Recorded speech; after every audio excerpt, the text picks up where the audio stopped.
Hello, I'm Valerie McLennan. Good evening, good afternoon, good morning, wherever you may be. I hope you're well. This is my spiritual channel and I incorporate ways of life, share funny stories, and make you laugh, sometimes burst into song. I know, all of the above. Now, to repeat briefly what I said yesterday, I've had a spiritual channel for over a year and I have just kind of hidden it out of view just for the time being because I'm making a few little tweaks to my spiritual channel. Hence, when you look at this one, this podcast that I'm uploading now will be podcast number 2. And you will think, how on earth number 2 when you've been on for a year and a half? Just as I explained, I've hidden the previous one just for the time being. Valerie Mack, Scottish Spiritual and Very Funny. You won't find that now, as I've hidden it. But as I said, I'm making a few tweaks and changes, and I just want to focus on this one particular channel for the time being. Thank you very much for your cooperation. And if you know anyone who tends to listen and they may be looking for the other, could you please let them know? Could you say, please stop looking for that heading. This is now the heading. Thank you very much indeed. Now, did you listen to my podcast yesterday? It was very serious, full of wisdom. I can only give you the tools. You have got to take the action. I keep saying it to you. You know, listening is wonderful, but you have got to take the action if you want to see results in your own life. Yes, you do. Now, this evening, I'm going to just, you know me, I combine both spirituality, a little tongue-in-cheek, but there is always a thread of sincerity all the way through, and it's the wisdom is the most crucial part. Sometimes my delivery, yes, maybe a little bit of wit and banter. You just never know what you're getting when you tune in. Now, I often mention, don't say personal responsibility. I will. Personal responsibility. And I also kind of gently mention how some people, some, not everyone, I generalise, you know, they're very, very aware of what other people are thinking, continually. Now, think of the amount of people I speak to in my life, in my lifetime. I'm at the age I'm at now, wherever that may be, whatever age I admit to on a daily basis. So I've spoken to many, many people over the years, you know, regarding spirituality or just life in general. And I'm a great kind of people watcher, and I know character traits make me laugh. So many couples that I meet and that I know, and a lot of the time they can be like chalk and cheese, which makes it even more amusing. For me, it is like watching a play. It is. People that I know who are in relationships, I just laugh. I laugh because they don't really. I'm talking about people I know, not everyone. They don't realise how ridiculous they're being at sometimes. You know, you tend to find one who's very, very serious and the other one who's very laid back. It seems to always be the same kind of approach. So the laid back one ends up kind of taking on far too much. Generally, people I know. And the other, they have no idea. They have no idea. So when you point it out to them, now, I'm not talking about people in the train station, in the bus, in the workplace. I don't just walk up to strangers, no. If I'm having conversations and they ask my advice, take that for granted. I do not just, you know, throw my opinion out there for anyone. Well, I do in the podcast. But you're listening, so I'm assuming you're interested. You know, thank you very much. Call me old-fashioned. Now, it's all in relation to your mind. And a lot, my point, is there a point to this? Yes, there is. Eventually, whenever I get there, I'm taking the scenic route. People don't tend to see their own, not faults, but they don't see their own little character traits. I've had so many conversations with people when I'm actually meaning them. You know, I'm referring to them and the way that they kind of act, but they don't. So they start joining in. I know, and they start talking about as if it was a friend or some relation of their own. And you think, I know, I was talking about you, actually. But a lot of the time, we don't see what other people see. Now, in spirituality, it's all, as I keep saying, about personal responsibility. Now, this is where the serious bit comes in that's quite sad. Many people only live their life like at half a level, if that makes any sense. They don't live their full life. And the reason, subconsciously or consciously, is that they're worried what other people think. Now, I've mentioned this till I'm blue in the face. You don't realise how really the impact it has on your life. The jokey side of it is you often hear people saying, I couldn't care less. Well, I don't care less. I could not care less what other people think. I know. But you hear people saying that when you know that they do. And you often hear it like in a comedic way. You see like if someone goes to get their hair done and it's all looking gorgeous. It's all looking gorgeous, it's all be done. And they'll say, oh no, I don't do this for anyone else. I do this for myself. No, listen, if I was the only person on planet Earth, I would still be going to pay all that money to get my hair looking as it is today. What if you were on your own on planet Earth? Yes, indeed. I do not care about this. No, I do not do my hair for other people. I do it for myself. And then you see people that are spending a fortune on whatever it is, material things, whether it's their car, whether it's their clothes, whatever it is. Oh no, I could care less what other people think. Is it really? Yes. No, this is just for myself. I don't care. No, I don't. Get my drift? Yeah. The flip side of that coin is they do care. And I'm referring to people that I've known over the years who I have worked with and who I know and who I've had conversations with and who, if they were here at the second, would admit it to your face. Not to your face because it's on a podcast, but they would, they would admit it on here, on my audio. Oh, and they spent their life, don't care what other people think. No, I would do my hair, even if I was on an own and I was on an island all by myself, a desert, I couldn't get that in my head, a desert island all by myself. No, I would still have this and that and this and that and this and that. No, this is not to impress anyone but myself.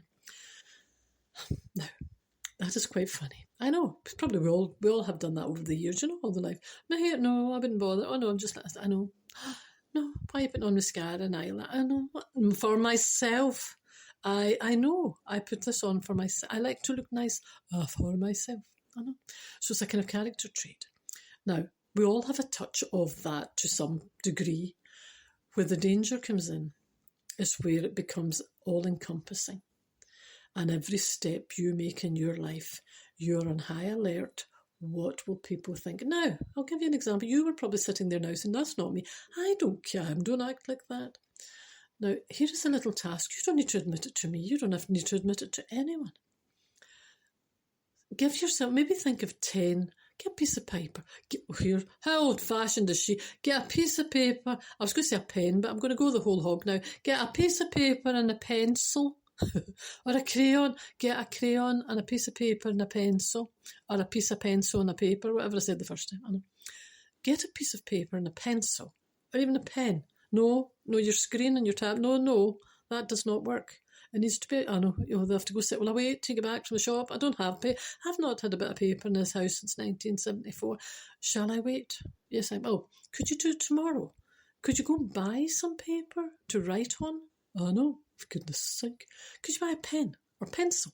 Just to really, go with where I'm going. Get a pencil. Where on earth do you buy a pencil? I know. Right? I know, the screen. Forget the screen. And write down on that piece of paper when you find it. Try and make it a nice piece of paper. Don't just grab the end of a blooming newspaper. Who buys a newspaper? Well, somebody buys a newspaper. I got it delivered to me and I don't have newspaper either. I know, I told you before. I had to deliver it to them. Where are you going? Do you know where you're going with this conversation? Yes, I do. I'll be back in a moment. No, don't write it at the end of a newspaper. No, you don't. It's like that old joke. It's like that old thing where somebody was saying, what was that in the house? Somebody was trying to catch a fly or something. And they were trying to get some, I can't remember, they were trying to catch a fly. They were going to swat that fly instead of opening the window to let it out. What kind of person are you? Anyway, I opened the window and I said, get out. I do. Anyway, they were in their house, something like that. They were trying to get this fly and somebody handed them like a tablet or a phone. They hit it with that. Anyway, most expensive fly. He wanted a newspaper. Who has a newspaper in 2025? As I said, people do get them delivered. I delivered it to someone in the wrong house. Thank you very much. Anyway, go out, or if you can impress me by even having a piece of notepaper in your house and a pen and a pencil. On that said piece of paper, penny, paper, write number 1 to number 10. And in each one, write something that you would like to do. It doesn't have to be climbing Ben Nevis, nothing major. Just write to yourself, you don't even need to tell anyone. Write down 10 things that you would like to do in your life. If there was absolutely no criteria, no limitations, nothing. Don't think financial, don't think, my health, nothing.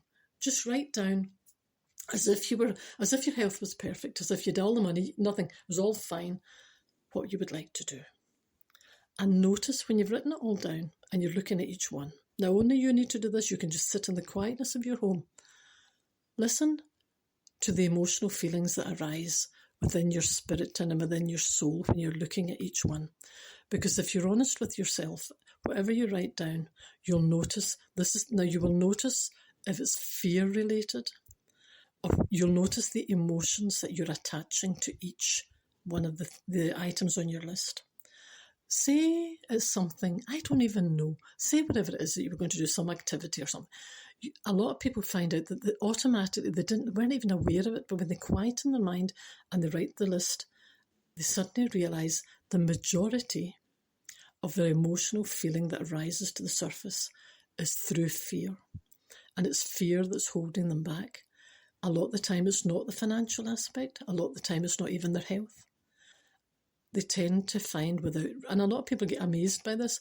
They might have thought, well, if you'd asked them normally, they'd say, oh yes, might be a little bit be a little bit scared or a little bit apprehensive. You will surprise yourself. Maybe you won't, but some people do. The level of fear that is stored in some people's mind and body. Now, I'm saying body deliberately because your mind and your body are obviously connected. What's going on in your mind is going on in your body. How can you separate the two? It's impossible. If you're allowing fear to completely encompass and hold in your mind, it's affecting your heart, your circulation, and your health, and your energy levels. How could it not? How could it not? Your mind, your body, and your spirit are all connected. So when you break all those things down on your list, when you find that piece of paper and go, even if you have to go to the shop and buy it, I don't know. When you look at the list, some people will surprise themselves that the feelings that are coming up are actually fear-driven. They may, because if you're holding a lot of fear within, you will be very well aware that you're kind of frightening yourself half-witless a lot of the time. But even the people at that level might not realise the extent of fear that's within. Now, as I keep saying on the spiritual path, it's not an easy path to be on, but you've got to use a determination and a stubbornness to keep you from going down that fear-driven path. There is absolutely nothing to gain by fear. Now, as I have said on a previous channel, on a previous podcast, on my other channel, if worry and fear could have a happy outcome, if worry and fear were going to help change my life, I would just sit here and worry myself half to death. I would, and the outcome would be fantastic. The sad thing is, worry will not achieve anything in life. Not a thing. You know, when has worry and anxiety and stress and fear, when has that ever given you a happy outcome? It doesn't get you any further to your dream. It doesn't get you any nearer wherever you're trying to go. It doesn't take you anywhere. Worry doesn't take you anywhere. It just robs you of your peace, your health and your state of mind. Now, what I'm saying about the list is if you write those down, you may look okay. You might look at the list and you're fine. I'm just drawing attention to the amount of fear that people have, that they're carrying within themselves. Now, the importance of that is some people might say, oh, well, I am who I am. Look at the age I am today. You're not going to change me today. Well, why not? You've taken all this time to become the person that you've told yourself that you are. Now, listen to that. You've taken all the years, whatever age you are now, to become the person that you have told yourself that you are. We all arrive on planet Earth. We do. And we're all humans. And depending on what you faced in your life, you either store it in your mind and in your spirit forever and ever, amen, or you let it go and you move forward. So whoever you're looking at, if you look in the mirror today, the person looking back at you is the image of the person that you've told yourself that you are. There's probably no reality attached to said image. If I looked at you, I would see a different image. If I told you something, you might not even see the positives that I would tell you. You wouldn't see it because you're looking in the mirror, seeing the person that you have told yourself all of these years that you are. Now, if you're looking in that mirror and it's negativity staring back at you, all of your faults are staring back at you from the mirror with your eyes on it, you really have to address it. I don't care what age you are. Do you want to live another day, another hour like that? You could change. You've programmed your mind to become the person you're telling yourself you are today. It's not easy, as I keep saying, it's not easy, but you can make today the first day when you turn this around and just tell yourself no longer. no longer, and start changing the words in your mind. Then you'll notice that emotions change, and then when you start to look in the mirror, I'm not meaning in a vain kind of a way. Well, here I look quite good today. Anyway, I'm not meaning that kind of way. When you look in the mirror, the eyes are the mirror of your soul. So whatever you're seeing in the mirror is what's coming out through what you've told yourself you are. So the thoughts in your mind are being reflected through your eyes in the mirror. So if all that you're seeing is negativity in that mirror, you need to change your thoughts. Thank you very much. Now, could you go and buy a piece of paper and a pencil? Don't buy a pen. Just to go with, get a pencil. Just listen, get a pencil, piece of paper, write it down. You will surprise yourself once you write that list, because the serious part is it will tell you who you are. Thank you very much for listening. Look after each other. Speak to you soon. Bye for now.